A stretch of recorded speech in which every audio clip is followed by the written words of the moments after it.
SACPA acknowledges that this event takes place on the land of the Blackfoot people and the Métis Nation of Alberta Region 3, and we pay respects to their past, present and future cultural heritage, beliefs and relationships to the land.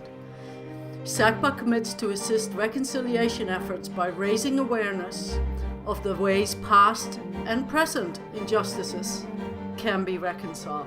Our speaker today is Ross Kilgour, and he's with the city. He's going to talk about Land Use Bylaw, which might sound like a boring topic, but it really is quite important. And I think a lot of the people that don't show up to these things, they are probably really big critics of what Land Use Bylaw is all about.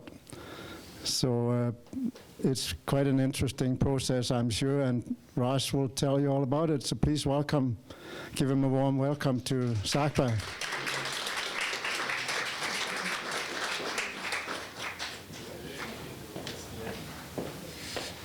Thanks, Knud. Okay, everyone, good afternoon. Just gonna adjust the mic here, I'm a little bit tall. There we go. I hope you're all doing well. Thank you so much for having me here today to speak about this important topic. You know, there's another name on there as well, Genesis Mileski, who's the other project manager on this project with me. She's currently on a beach in Australia somewhere, lucky her. So you've just got me today, I'm afraid. But yeah, this is an important project, and so I'm really excited to have this really exciting group provide your input and give us your questions on this as well. So I'm going to give you a bit of an overview of this project. It is a big project that's going to last about 3 years, but then we'll get specifically into the current phase of the project, phase 1 on social uses. So we've been doing a lot of engagement on that, and we'll talk to you about what we've been up to so far, what the next steps are, and so on. So the Land Use Bylaw, some of you may be familiar with this bylaw, but for those who aren't, the Land Use Bylaw is really like the development rule book for the whole city. So it sets out all the zones or land use districts that the city has, all the different rules for each one. You can see the zoning map here. And so in this map, every color represents a different land use district or zone. So one of the most common ones is low density residential, which you'll probably have heard of. And so that's kind of a pale yellow color. It's hard to make out here on this size of slide, but it makes up something like, I think somewhere in the region of 75% of all of our residential areas in the city. Another district, for example, is downtown commercial, which is just located in the downtown. So most districts can be located anywhere in the city, but that one is specific to a particular geographic location. And then you'll notice in the northeast corner of the city, there's a lot of kind of purples and pinks. Those are industrial zones or industrial districts. So there's general industrial, heavy industrial, business industrial. And then the green colors you can probably make out are parks. So there's a park and recreation district. And so the Land Use Bylaw establishes all these different zones or land use districts. And it also has all the development regulations for the city. So all those details about things like what's the maximum height you can build to in a particular district, what's the maximum residential density in terms of the number of dwelling units per hectare that you can build in different districts. All of the uses that are allowed in each district, so those can be permitted or discretionary. So for example, in the downtown commercial district, you'll have permitted uses like retail store, entertainment establishment, and so on. And then you'll have other ones that are discretionary, which may or may not be approved depending on various factors. So the Land Use Bylaw is obviously really important to our city in terms of where things can be built, redeveloped, existing buildings changed to different uses and things like that. So this is where the Land Use Bylaw fits in our sort of hierarchy of plans and regulations and acts. So at the top in the yellow, you have the provincial level. So you've got the land use framework and the Municipal Government Act and so on. Then you come down to a sub-regional vision, which is in the darker blue colour there. So we have an intermunicipal development plan with the county. And then in the bottom colour, the sort of lighter blue colour, that's at the city level. So that's where we work at the City of Lethbridge. So we have our municipal development plan at the top. That's a statutory plan that looks at the city as a whole and what types of development should happen and where, sort of a really high level. And it also looks at other aspects of the running of the city, like services and so on. And then you get down to that bottom level where the arrows are, and that's the land use bylaw lives down there. So that's really, the land use bylaw is a tool that implements those higher level plans and policies like you would find in the municipal development plan. So the municipal development plan might talk about more kind of high level, slightly more vague types of policies like, you know, we would support increasing density in existing neighbourhoods. But then once you get down to the land use bylaw, that's got the actual rules around that you have to work with. So it helps us implement those higher level policies. And so these are the 6 outcomes that are set in the MDP. So these are, again, very high level. These are the things that we want to achieve for the city. And certainly the land use bylaw is part of us being able to try and work towards these outcomes, like a well-designed city, for example. So the project has some really big implications for the community. It can really contribute towards social outcomes, tackling things like housing affordability, which has obviously become even more an important topic in the news this year since we started this project. It can do that through things like making it easier to build different types of housing that cost less. And it can also, as part of phase 1 that I'll be talking about later, assist us with social service provision, so making it easier to build facilities for social service provision. It can contribute to our economic development as well through making things easier for businesses, things like changes of use or trying to make older existing buildings work for newer businesses and so on. And then on the environmental side, it can certainly contribute through the way that our city is laid out, trying to make things more walkable, more easily accessible for all your daily needs, which can contribute to, you know, cutting down on more environmentally impacting forms of transportation. It can also have effects on the environment through things like landscaping rules, so things like low-impact development, where you try to, you know, manage stormwater runoff and things like that as well, can be controlled through regulations in the land use bylaw too. So the reason why we're doing this project, we've had our current land use bylaw incrementally updated over the years many times. Is based on a land use bylaw that was originally created in 1986. So it's almost 40 years old, and though it's been tweaked many times over the years, additional districts added, rules changed and so on, we haven't really taken like a holistic view of its role and its function since the 80s. So this is really a big opportunity to kind of take that step back, to almost start from scratch and kind of think about what's working, what's not working, what are people's visions for what they would like their community to be like in the future, their neighbourhood to be like, and try and write the regulations to get us towards that. So you can see that represented in the diagram on the right.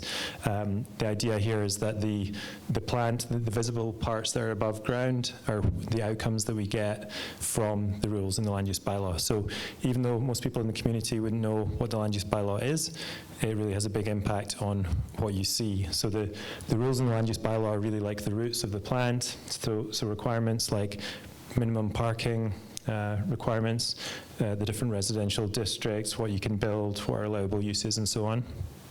And then those outcomes that you get that are visible to everyone in the community are things like housing affordability, mobility, social use provision and so on.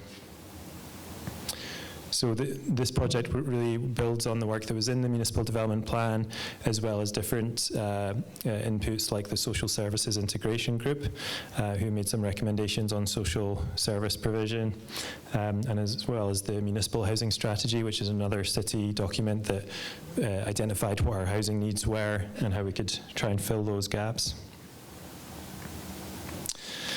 So we launched this project at the end of August. We started working at really the beginning of the year, but there was a lot of work behind the scenes to get ready for the launch, research and so on, and setting up the project. So we launched at the end of August with this project website, which is getinvolvedlethbridge.ca/LUB for Land Use Bylaw.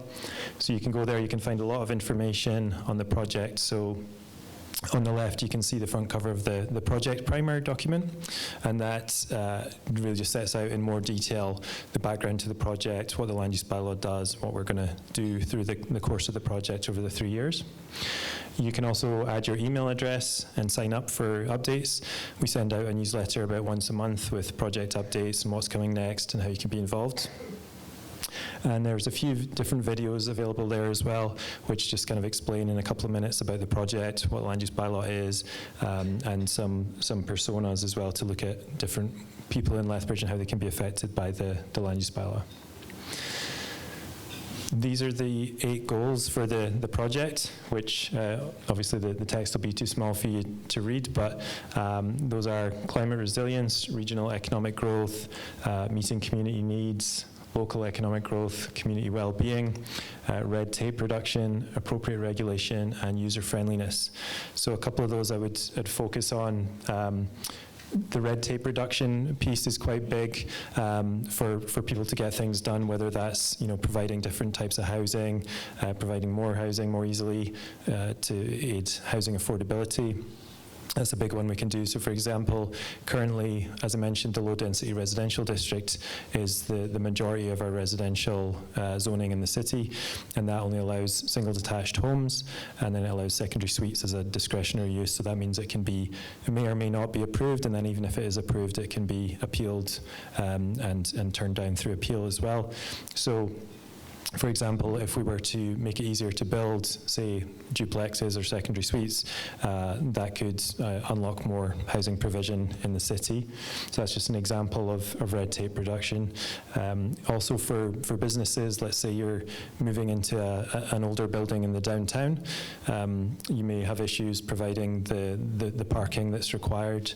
You may not have a lot of space left on your parcel to actually provide parking.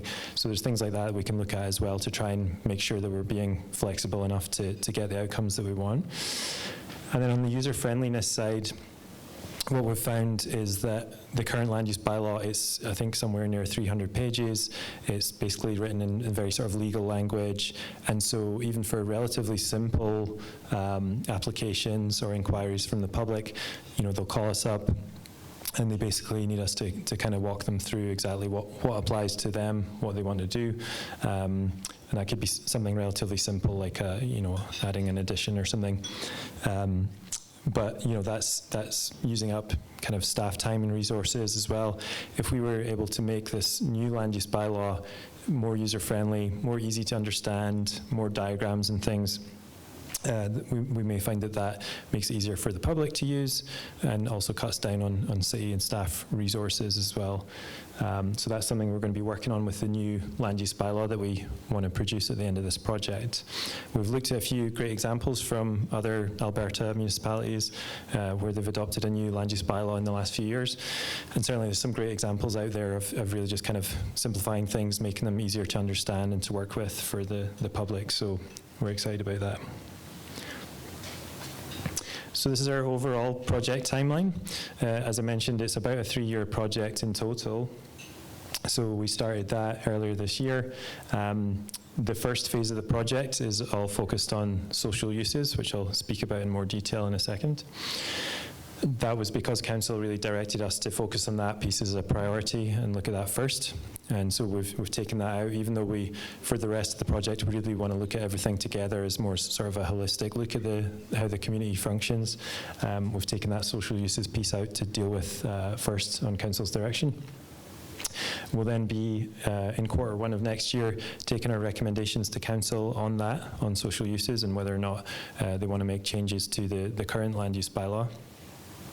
Then we'll move straight into phase 2, which is looking at everything else except social uses. So, residential uses, commercial, industrial, downtown, specific requirements like parking requirements. That'll all come in phase 2, so that'll run through the rest of next year.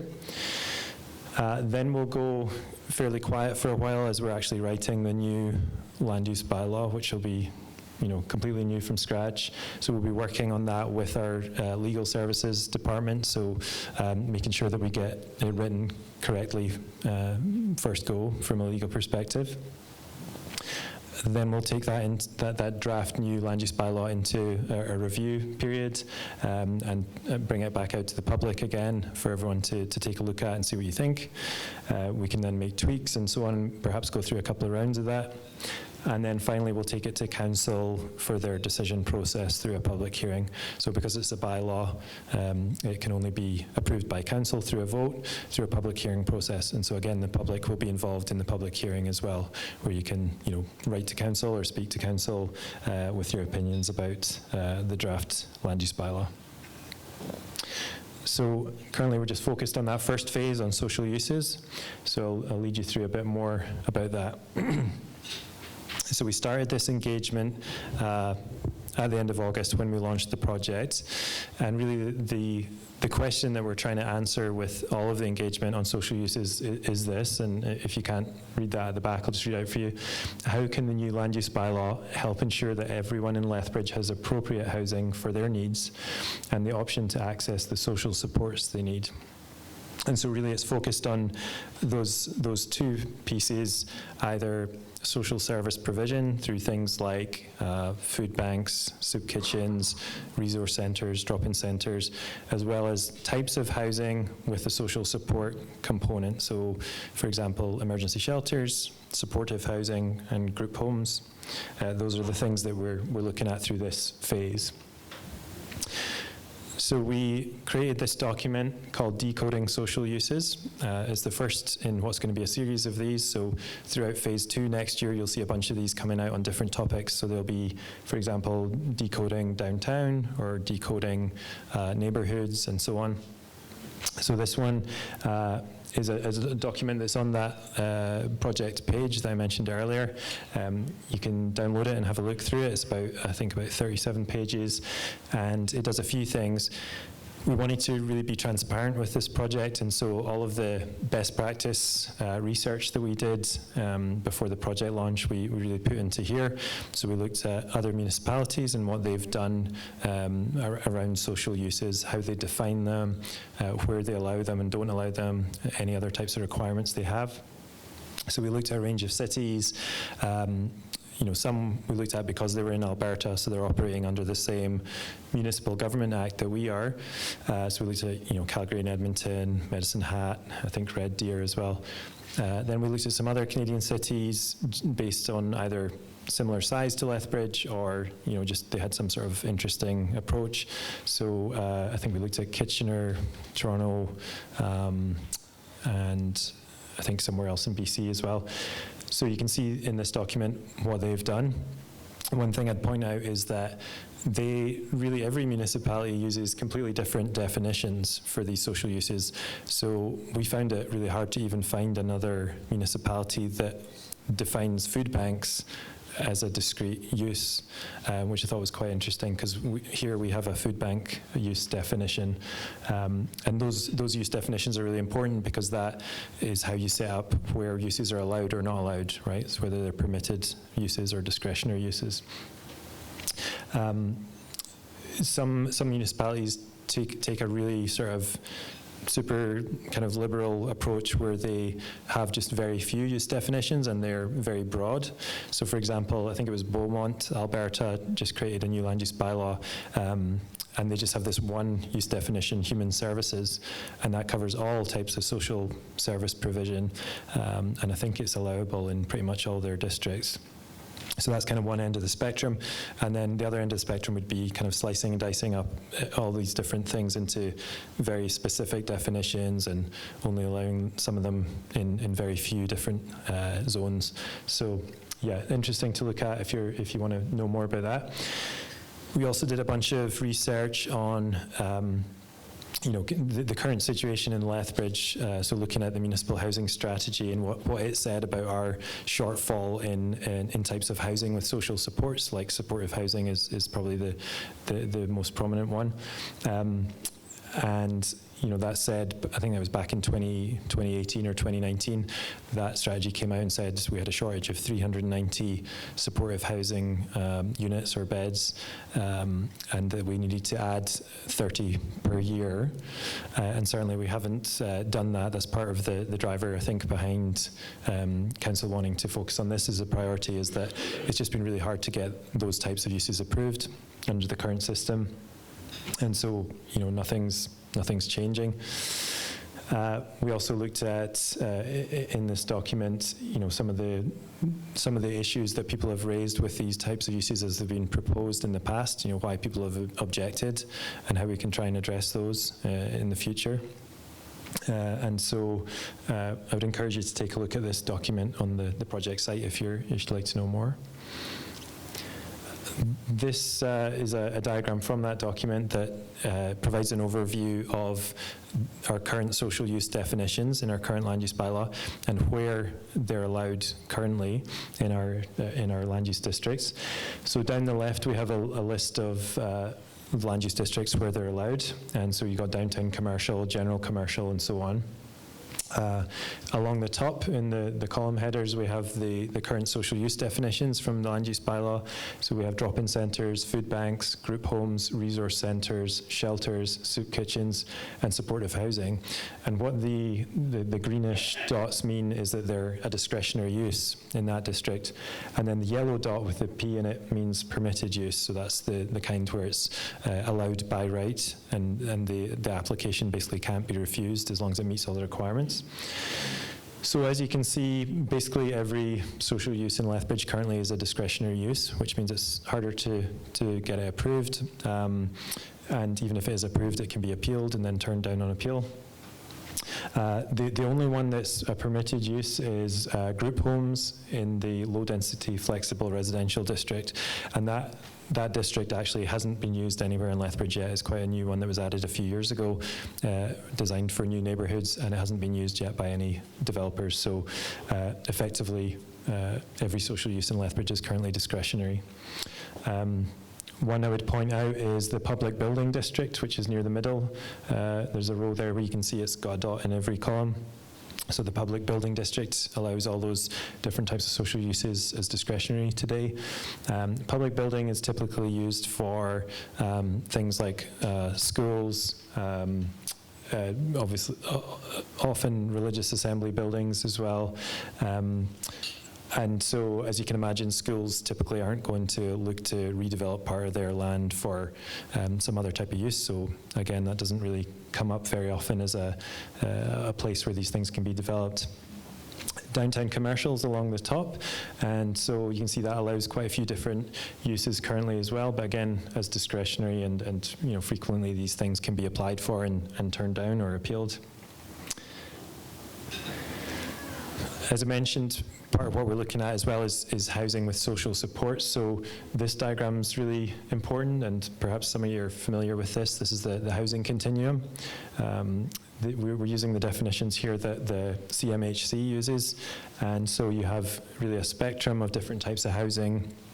Starting on the left, you've got homelessness, emergency shelters, transitional housing, supportive housing, community or social housing, subsidised market rent, private market rent, and then on the right you've got home ownership. And so the idea here is that people can move up or down this spectrum throughout their life as their needs change. And so I would imagine, most people in this room probably are homeowners or have been at some point. You may have been private market renters as well, or maybe you still are. Maybe some of you live in supportive housing or social housing. And so the idea here is that it's really kind of like stepping stones across a river. So if you have, a series of stepping stones where you can freely move across, then people can move up and down this spectrum.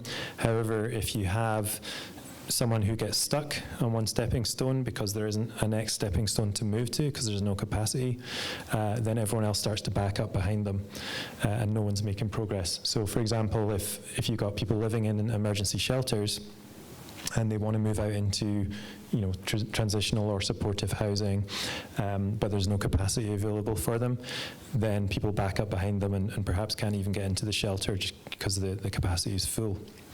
So what we need to try and do is ensure that we've got adequate capacity at each level of the housing continuum.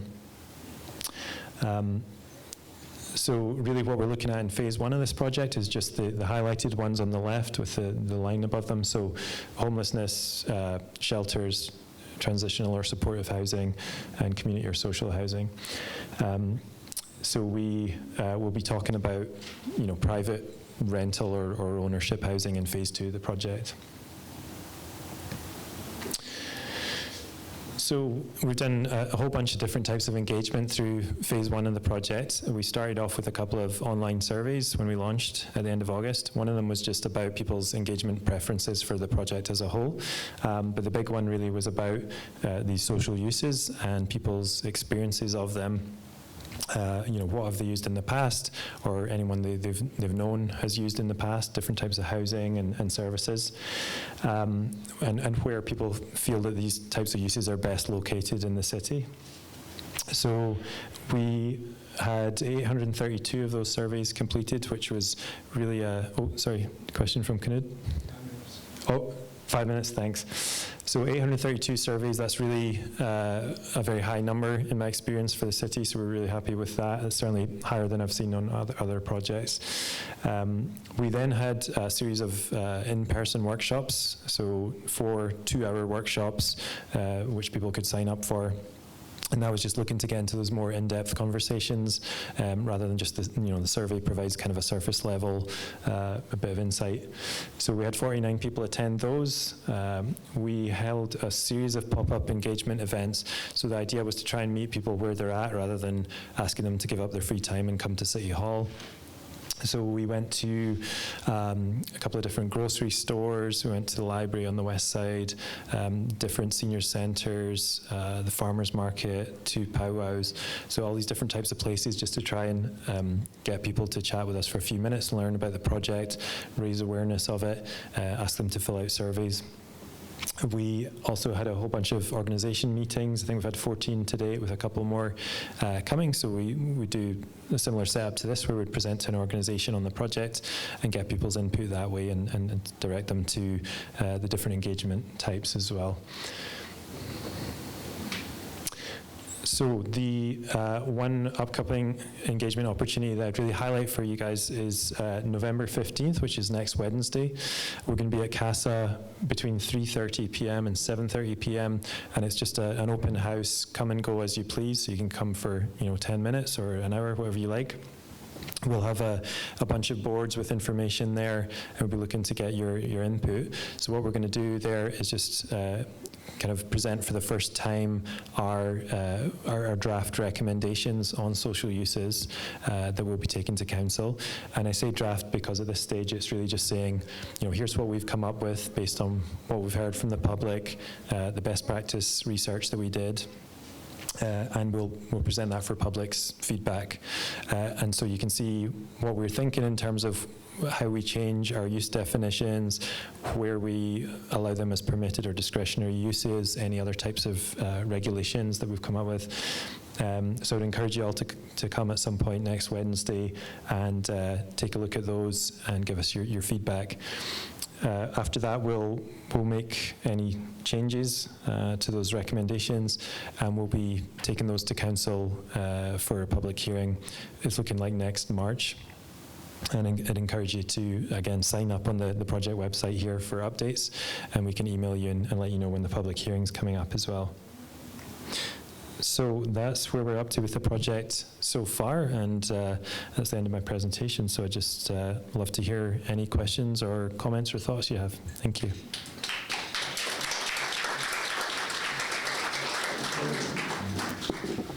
Question period is just coming up. I just want to mention to people that it's a question period. It's not, you don't have to tell your life history when you're up here.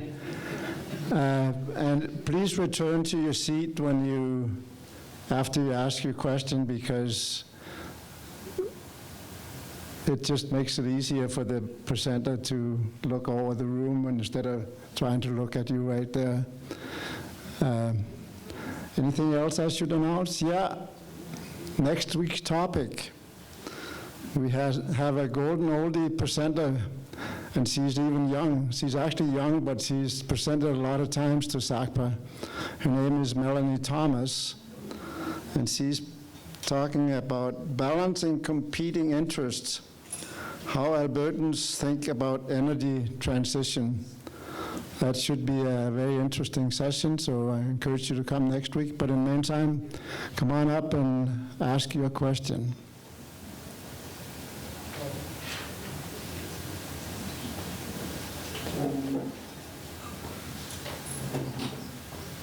Hi, thank you for your talk. My name is David Major. When I walk around neighborhoods, I wonder who actually controls how a neighborhood is designed. For example, our neighborhoods seem to be dominated by a car in front.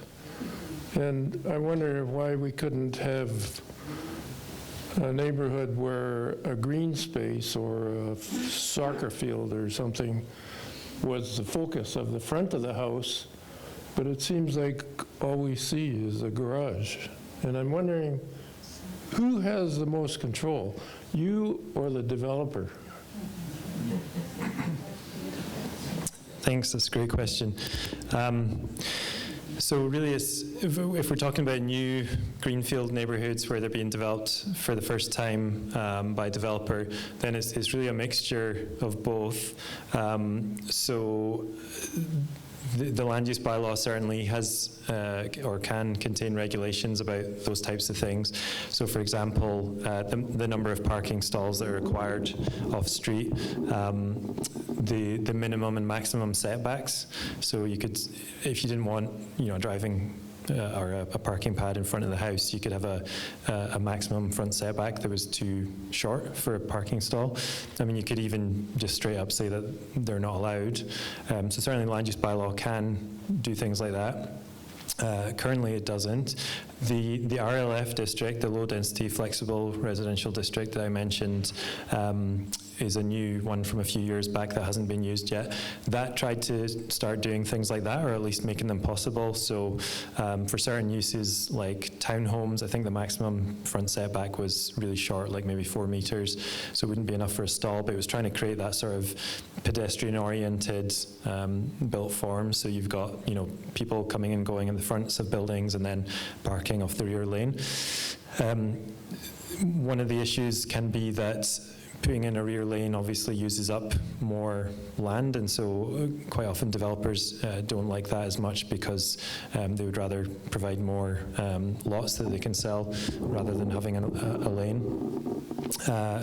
And so then obviously if you don't have the rear lane, it basically has to be front parking, or you remove minimum parking requirements and then there doesn't have to be any off-street parking. So there's different options there. Certainly that's something that we'll be looking at in phase 2 of the project when we get to more general look at housing and neighbourhoods.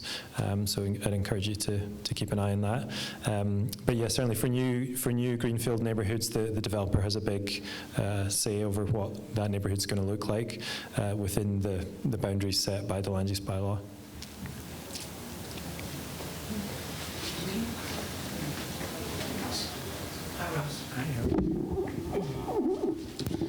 Hello, my name is Darlene McLean. I did the online survey on the social uses, and yes, I did that question, where best located in the city for social uses. I've been doing these kind of surveys at least since the early 90s, and they usually inevitably slip in a question of that nature.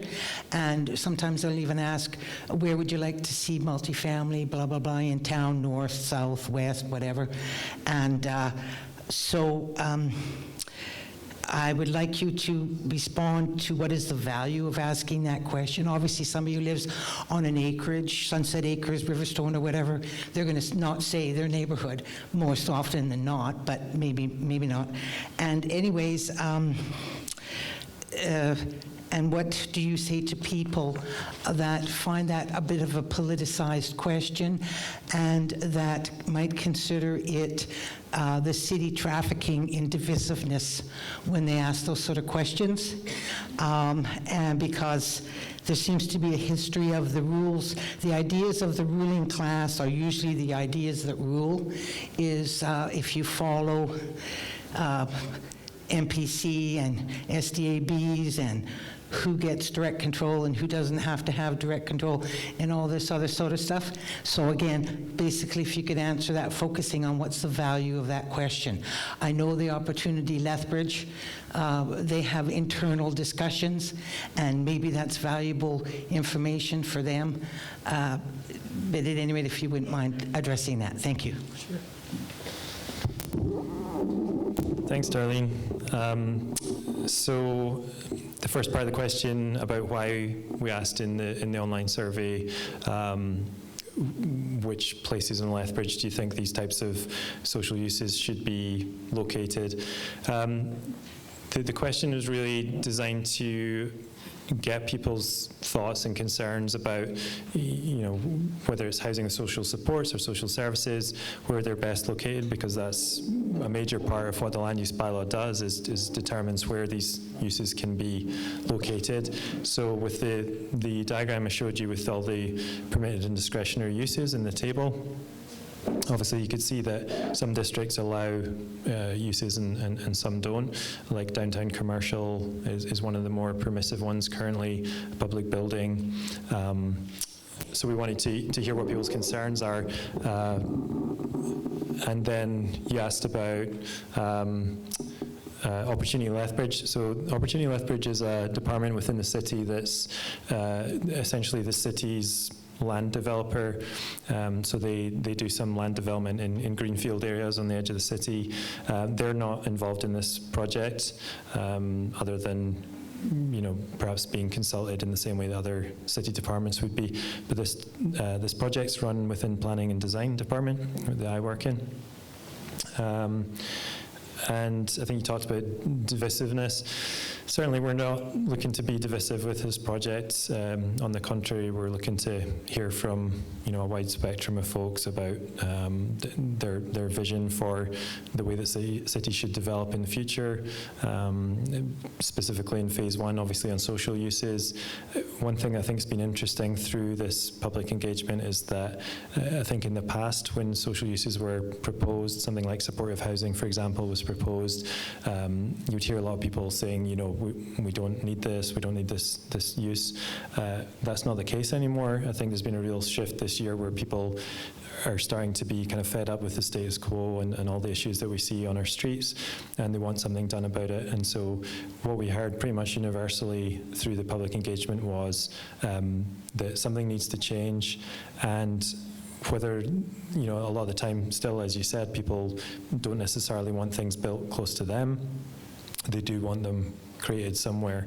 And so that's kind of the tough part now about shifting from that public engagement to coming up with recommendations for actual changes, is that, pretty much across the board we would hear people saying, yes, we need more of these types of uses, we need more supportive housing and whatever else. But quite often it was, just my neighbourhood's not the right place for it to go. So how do we kind of reconcile those two things and come up with some actual good locations for these uses? And that's what we're working on right now. Okay.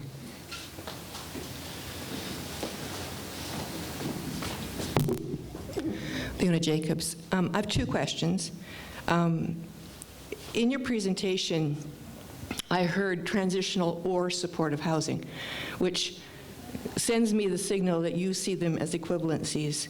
And so if they're equivalencies, why do you have two things? Maybe you want to differentiate and explain that. And the second question is that in your slides, I was left with the impression that a lot of the engagement is with people who are maybe not the users of these social services. And so to what extent and how are you actually gathering information from the people who might actually be using these services? When I listen to newscasts about homelessness and other things, there are some very articulate people that they manage to find to talk about these things. And so to what extent are you getting into that community to find out what they maybe think about the issue? Thank you, great questions. So the transitional versus supportive housing, on the diagram I showed, that's the definitions that the Canada Mortgage and Housing Corporation uses. Currently in our land use bylaw, we don't have a definition for transitional housing, so currently it would just probably fit under our definition for supportive housing. The way the CMHC defines it is transitional housing is where the person living there probably has an end date where they're going to be leaving because they're there specifically to deal with some sort of issue, whether it's like a medical issue or a disability or something that they're going to be able to recover from and move into a different type of housing. Whereas supportive housing, the way the CMHC defines it is more permanent, so it's, you can't live without these supports. So that could be like some type of seniors housing where you're not expected to get better and then kind of move out into rental housing or whatever else. So yeah, currently we just have a definition for supportive housing, but that doesn't need to be the case in the future. When through these changes, we could look at splitting them up if that's something that has some sort of value to it. And then, yes, you asked about how we're reaching people that would typically use these types of services. So that was part of the reason we did the pop-up engagements, was to try and meet people where they're at, rather than asking them to give up their time or spend money to come visit us at City Hall, for example. So we went to different grocery stores like No Frills and Walmart. We went to 2 food banks. We had a session set up at the soup kitchen that had to get moved back, so we're still trying to rearrange that, but to meet with some people who use the soup kitchen.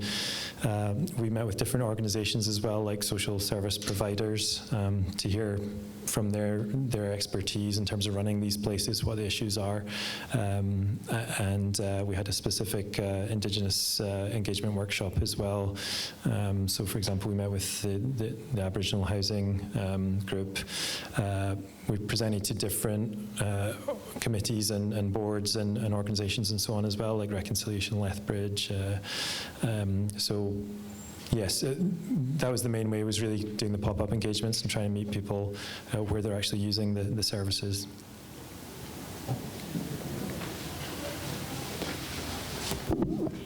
Barb Phillips. Thanks, Ross. A very good presentation, and I'm glad our City Council and your group is focusing on the social issues first, because we all know last year 452 were way over on the left there in that houseless category, and I'm sure it hasn't gone down. My question, though, is about a term which you hear lots of, so if you could comment on the term 15-minute cities, which as recently as last weekend at the UCP convention was like there were a whole lot of conspiracy theories about that term, and it was poo-pooed, and overwhelmingly people at that convention thought it was not a good idea. So your comments, thank you. Thank you for bringing up the hot button question there. Yes, I mean, the short answer is 15-minute cities isn't part of this project. For those who aren't familiar, 15-minute cities is a concept that was coined by I think he was a planner around about, I want to say 2016. And the idea was that a 15-minute city would be one where you can access all of your daily needs within 15 minutes of where you live. And I forget if he specifically said, it was through, walking or cycling or whatever, as opposed to driving 15 minutes. But essentially it was like a concept to try and capture all these different urban planning concepts in one sort of easy to understand phrase. So it's about things like allowing kind of a mix of uses where people live, so that you don't live in kind of a huge residential neighbourhood that allows nothing except homes, and then you have to travel a long way to get to like a commercial zone where there's shops, and then you have to travel again to go to your kids to school, and then you have to travel again to go to work in a industrial district or whatever. So I think the concept was really just about how can we make it easier for people to live in neighbourhoods the way that they were in the past, where the expectation was that you could walk out your front door and go a block or two and get a coffee and buy a loaf of bread and stuff, and walk home again. So that's what that concept was all about.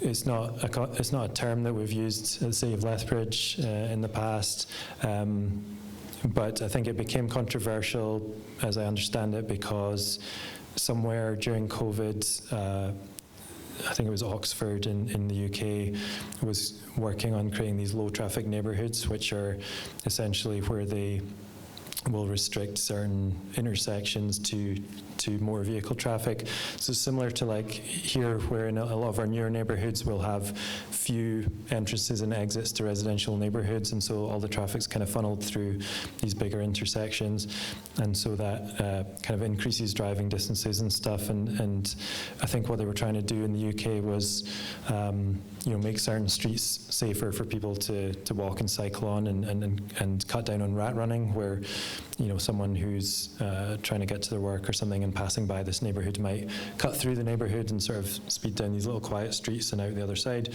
So I think they were trying to cut down on things like that by closing off certain intersections. And somewhere in amongst COVID, this got mixed up with like ideas of the government controlling people and lockdowns and stuff, and somehow it became this big conspiracy theory about 15-minute cities are not going to allow you to leave your neighbourhood without a permit and all this sort of stuff. So obviously that's not true, but that's I think why it's become such a big topic that you've seen perhaps in the media. But yeah, it's not part of this project. It's not a term that we've used in any of our planning activities. Thank you. Hi. Not quite as tall. Henning Wendel is my name.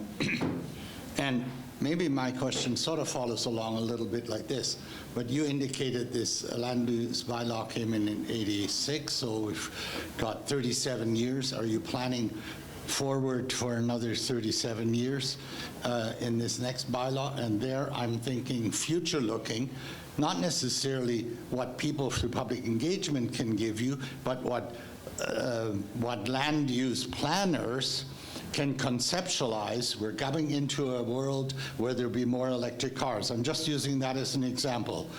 Within 20, 30 years, we will have autonomous cars. We will need areas where they can charge while you're doing your work and so on. So I'm wondering what kind of, this kind of future thinking do you visualize, and for what term? Thanks. Thank you. So yeah, the current land use bylaw certainly has been updated every few years over the past 37 years. But it's more kind of tweaks or adding a new district or deleting something that's not being used anymore. And so there's no kind of set time that this new land use bylaw would be designed for. We'll try and design it to work the best that it can today and for what we see coming down the road. I have no idea of when it might be updated or completely started on again in the future. In terms of planning for the future, yes, certainly we'll be trying to make sure that it's flexible enough to work with different changes that we can't see or we can't anticipate coming. I know there's this idea of autonomous cars might really change things in the future. Fewer people may own cars and may just use kind of an autonomous vehicle service. I think that's the kind of thing we can't really plan too much for at the moment in terms of land use, because land use tends to change much more slowly than that sort of technology does. But certainly we just have to kind of adapt, I think, as things change. It may be the case that people still do just want to own their own vehicle, and even if it is autonomous. So we'll just have to wait and see how these things play out, I think. I know some cities have had some rules in their land use bylaws or equivalent around things like electric vehicle charging, so kind of pre-wiring new homes to have a charger in the garage, that type of thing. So that's certainly something we could look at in phase 2 of this project for sure. Yeah.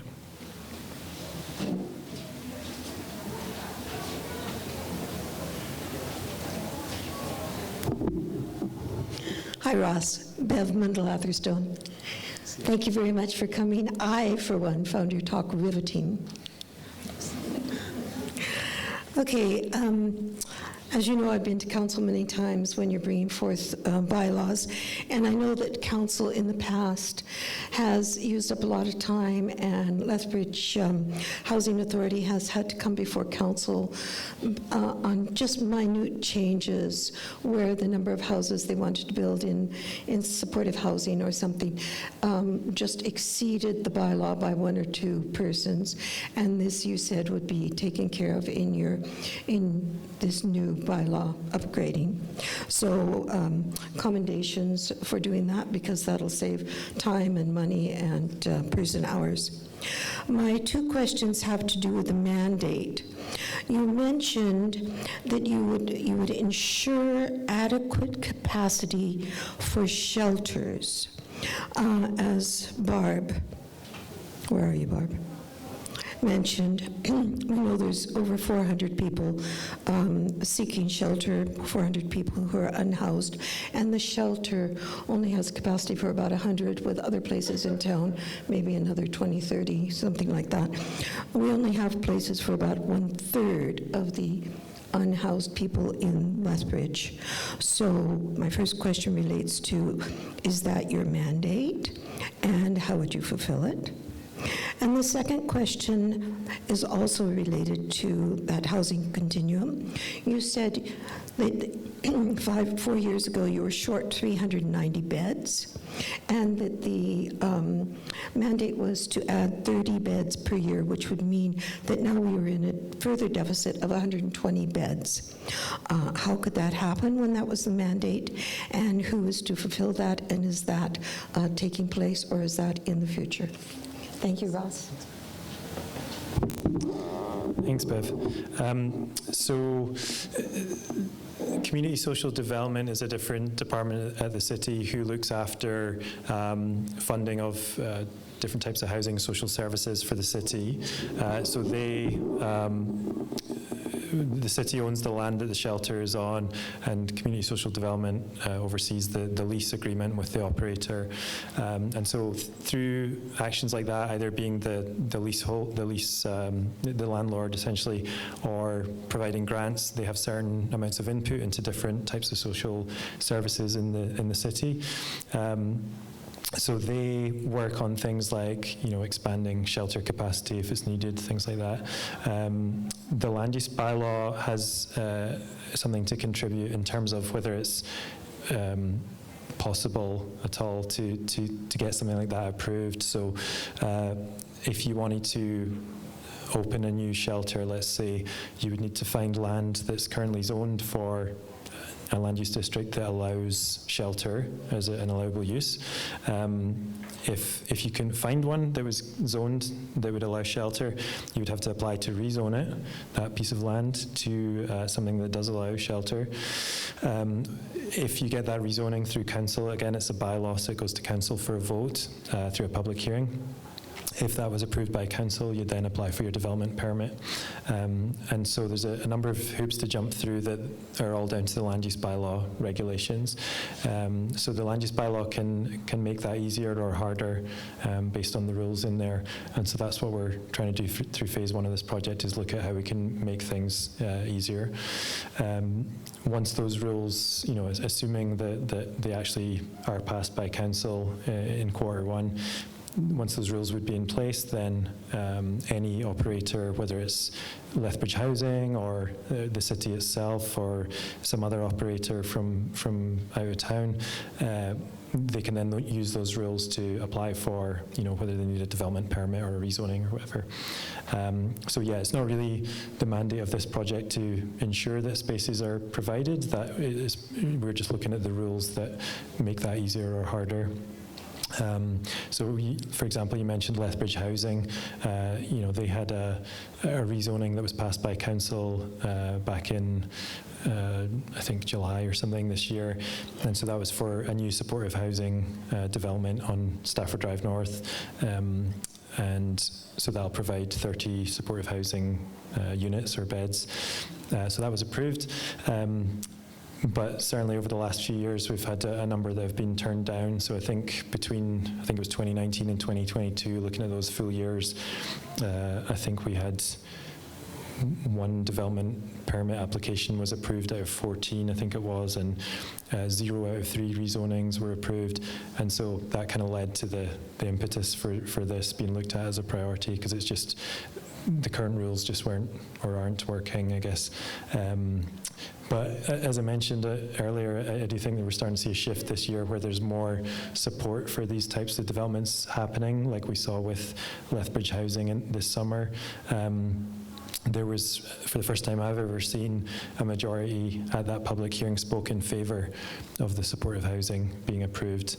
Certainly there was a number of people spoke against as well, but there was more than half were in favour. So I do think we're starting to see a shift there where people are kind of fed up with the status quo and the continuous issues that we're seeing on the streets and wanting something to change to try and address that.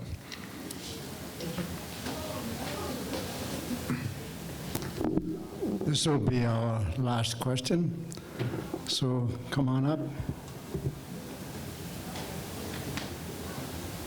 Leona Jacobs.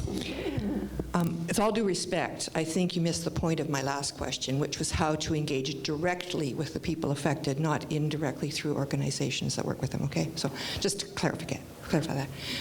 But my question actually has to do with the recent development, and I know this isn't probably related directly, your little project isn't related directly to this, but the recent development with the federal government about changing the land use in order to build more affordable housing or more housing of whatever sort, and how you see that playing out with established neighborhoods where people have bought into those neighborhoods with a certain set of expectations, and then what happens when those expectations change, or when the use changes and the expectations are no longer being met. Thanks, great question. Yes, I did understand what you meant with your first question.